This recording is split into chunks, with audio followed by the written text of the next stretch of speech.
All right, please come forward for the children's moment right up here by the altar.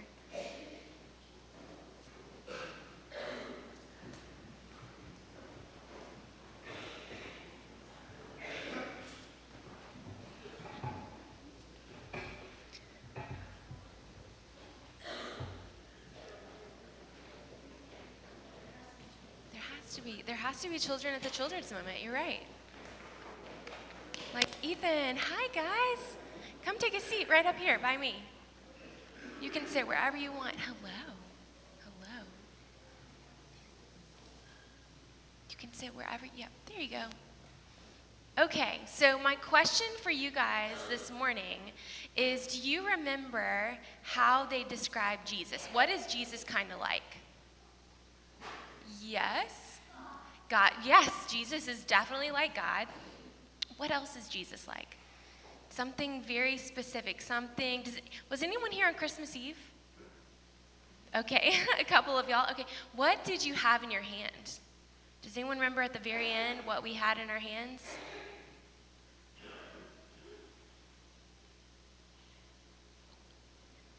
Candles, that's right. Fire, right? And so when you think about candles, what do they give off? They give off smoke. What else? Heat, yes. They give off light. Okay, so this morning we heard about Jesus, and Jesus was like light, right? He said, and when we heard that Jesus is like the light and the darkness did not overcome him. So my other question for y'all, who has ever played dress up in this group? Yeah, okay. If you're forced into it, well, that happens. That's part of the deal sometimes. Has anyone here ever worn anything like something really sparkly or glittery? Yeah? Yeah, did you feel like super fun? Did you see light like kind of sparkling off of you? Well, it's so cool, right? It's really fun to see all this. It's really pretty. Uh-huh. It's so sparkly. Well, yeah, it reflects light. That's right. So I'm so glad you said that, because that's exactly what it's like when Jesus comes into the world. He reflects all the wonderful things. And more specifically, he reflects light. But what also does Jesus reflect? Yeah? Kindness. Okay, what else? It's the big one. Yes? Yes, Jesus reflects love. Yes, generally good stuff. That's exactly right. Generally good stuff.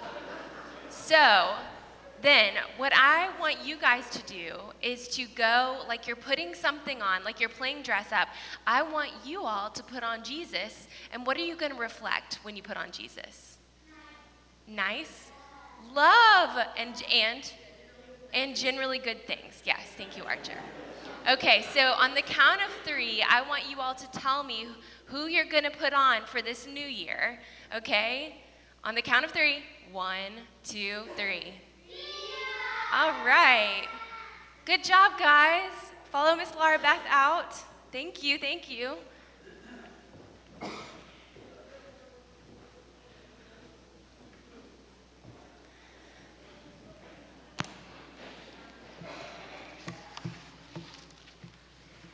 All right. I'm just going to go ahead and say it. Happy New Year. Happy New Year. My gosh, y'all, I can't believe it. 2023 is pretty much over. It's hard to believe. But in looking forward, I want to take a second and look back with you all this morning. This morning, I want you to think about the very first time that you were allowed to stay at home or go somewhere without adult supervision. And I want you to think about the excitement, really a thrill of incredible freedom that you felt. For the first time, you could use your newfound power to be the responsible, good kid that your parents or other adults that you could be, reflecting generally good things, or not. So when I was growing up, we lived about a mile or so from my elementary school. And there was a back way that you could take to get to my school without getting on any major roads. So there came a point in my childhood when my mother judged that I was capable of making enough good decisions to ride my bike to school with my little brother tagging along. And of course, this was a huge deal. It seems like even more of a big deal now that I think about it. As I think about those back roads, I think about how fast the cars drove on them and about how many dangerous people are in the world. I must have shown some pretty good judgment for my mother to allow us to make that ride alone. But before this significant moment in many children's lives, that moment, that trip, that stay at home alone, we are under constant supervision. Many of us had the watchful eyes of one or many adults over us in order that we merely survive. And as we get older, we are allowed more freedom. But our parents and other adults that care for us act as guides, sort of like those bumpers that they have in bowling alleys, just to make sure your bowling ball gets to at least the very area where the pins are standing. It's really nice to have those guides, especially when you're younger and all you want to do is just make it to the pins. It's nice to have that helpful boost as we figure things out. The holy law given by Moses and followed by faithful Jews is just that, a helpful guide. It was something laid out by God to help God's creations follow God's intention for us and for the rest of creation.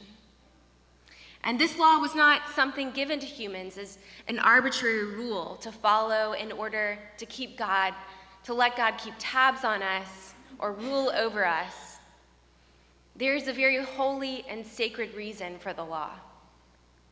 It is given to us to help us maintain good relationships between each other and also with God. It was meant to bind us together, to help us stabilize our communities, and give every person a chance to have a full, healthy life. But despite all these guidelines and good parenting and adult supervision, despite the law, we are unable to live into the expectations of God as laid out in the law for the good of God's community and God's creation. Because, after all, we're messy creatures. We forget, we ignore, and we misinterpret. And frankly, we just don't really do as we should do.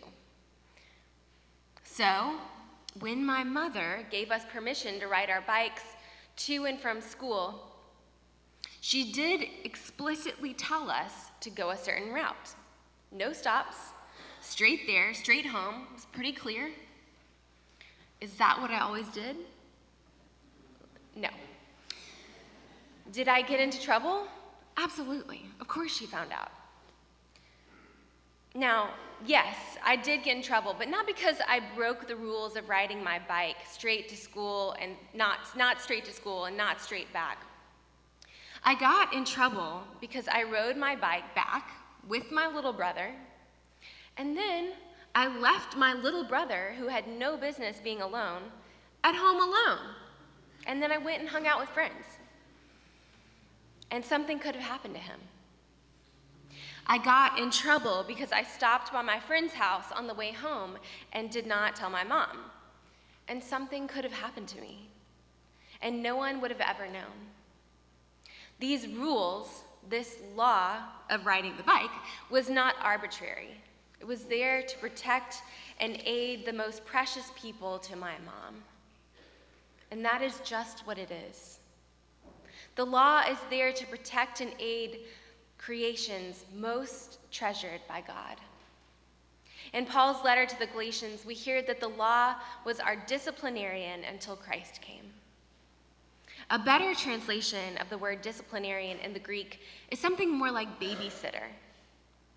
Sound familiar? Some of us needed a little bit more aid than others in understanding God's intention as set forth by the law. And so we have this great gift, a great, incredible gift and freedom that has been gifted to us in Christ, a gift to those of us that struggle to understand the law. The ultimate law is the one that is personified in Christ. Christ came that we might better understand God's intention for us. And when we really look hard at the law that is in the Old Testament, what it is for, and then we really look hard at Jesus, we can see it. Behind the protection, behind some of the hard words, the reality that shines forth is love. God's love was the impetus for the law, just like God's love for us was the impetus for Jesus. And it is through Jesus that so many of us get a better glimpse at what God is really about. God is all about loving us and making sure that we love each other. During the coming year and the cloudy moments, the seasons of darkness or confusion or doubt, may you be reminded of God's gift of Jesus, as we are all made for love and by love and to love.